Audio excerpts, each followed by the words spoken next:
an exchange of emails with other scientists on some evidence that had come out of another group, which was not was indicating that instead of warming, the temperatures were dropping, and saying that we need to think about how to explain that. And the other one was relating to whether or not this evidence or publication should be included in the Intergovernmental Panel on Climate Change. And the emails gave the view or the indication that these scientists would try and prevent that from happening.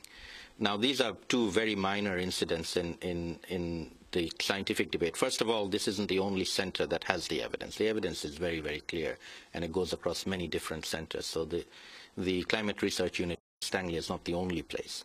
Secondly, temperatures will go down. Nobody's saying that every year and every day the temperatures are continuously going to go up. It's the trend that matters, and there may be years in which temperatures will go down, but overall we are seeing, as I said, there's been a 0.7 degree increase over the last century, and that's a real increase. The other point with respect to the IPCC is that even if they wanted to keep something out of the IPCC is an open process and it can't be kept out. It's reviewed by government, so anybody could have pointed out that this paper was not included and insisted that it be included. This is the Intergovernmental Panel on Climate Change, IPCC Chair Rajendra Pachauri addressing the controversy today. Given the wide-ranging nature of change that is likely to be taken in hand, some naturally find it inconvenient to accept its inevitability. The recent incident of stealing the emails of scientists at the University of East Anglia shows that some would go to the extent of carrying out illegal acts, perhaps in an attempt to discredit the IPCC. But the panel has a record of transparent and objective assessment stretching over 21 years, performed by tens of thousands of dedicated scientists from all corners of the globe. I'm proud to inform this conference that the findings of the AR4 are based on measurements made by many independent institutions worldwide that demonstrate significant changes on land, in the atmosphere, the oceans, and in the ice-covered areas of the Earth. The internal consistency from multiple lines of evidence strongly supports the work of the scientific community, including those individuals singled out in these email exchanges. That was Rajendra Pachauri, who is addressing this issue, this controversy that Ivo de Boer, the head of the Climate Change Conference, has called extremely damaging. Lidy, Nacpil, anything you want to add on this issue? It's certainly become, to say the least, an issue at this time when this critical meeting is taking place. Yeah, well, perhaps it's not very surprising that some quarters will try to undermine the credibility of scientists as well as the leaders of governments that are now meeting today. But I think we should not give much credence to these kinds of attempts to undermine the issue. I think we have reached a point after many years of debates that most, if not all of the world leaders, are convinced that the issue is indeed very urgent and that nothing must distract the leaders as well as the movements around the world from addressing the issues now. Talk about extreme weather in the Philippines just in the last few months. Well, I think everyone has seen in YouTube, as also in mainstream news broadcasts. In September, we suffered in the Philippines, in Metro Manila, an unprecedented disaster, and that was caused by a typhoon named Ondoy, where when we actually experienced rainfall we normally experience in 30 days happened in 6 hours. So it actually transformed Metro Manila, which is the capital of the country, to like raging rivers and lakes all around. So millions of families had to be driven away from their homes. Thousands of, hundreds of millions of dollars were actually worth of destruction happened in terms of cars, buildings, infrastructure. And I wish we could show the video right now, but because it really shocked everyone about how this could happen. And of course, there's a lot of factors, but you cannot deny that climate change has something to do with it. There's government neglect, of course. The infrastructures were not well maintained.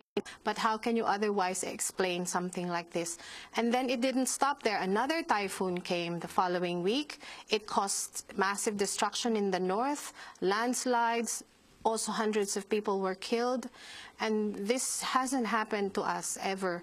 And this is now part of what we are seeing as very frequent disasters and worsening of typhoons in the last several years.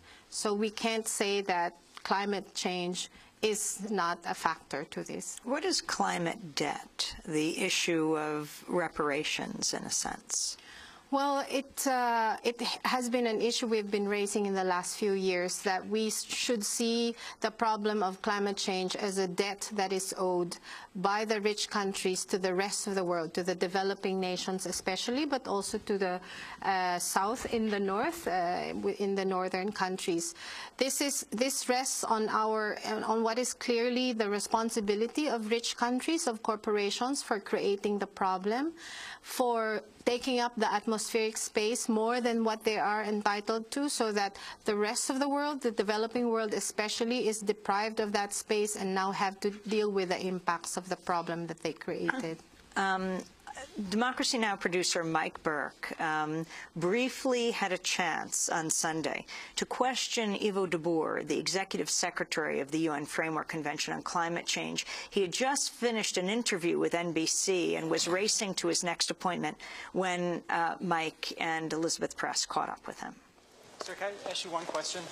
We're working on a segment regarding the issue of climate reparations, and I want to know, is this something you support with the United States?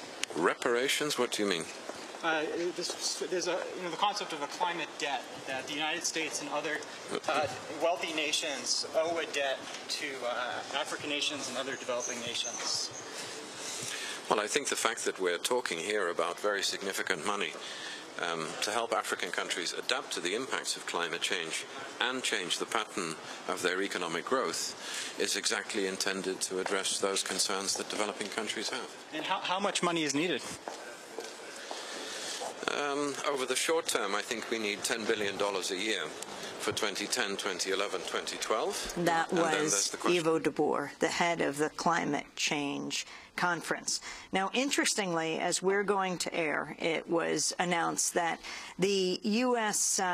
Exim Bank, the Export-Import Bank, has just given $3 billion to an Exxon-led consortium constructing a liquid natural gas plant in Papua New Guinea. Saleemul Huq, talk about the money that is going into subsidizing corporations' large projects versus this idea of debt and reparations. Well, I think one of the biggest issues that we have to confront here, and hopefully Copenhagen will put us on that path, is how to wean ourselves globally off a very dangerous fossil fuel-dependent global economy, coal, oil, and natural gas, which we've invested trillions of dollars in and which corporations have invested trillions of dollars in and want to continue to protect their investments. We do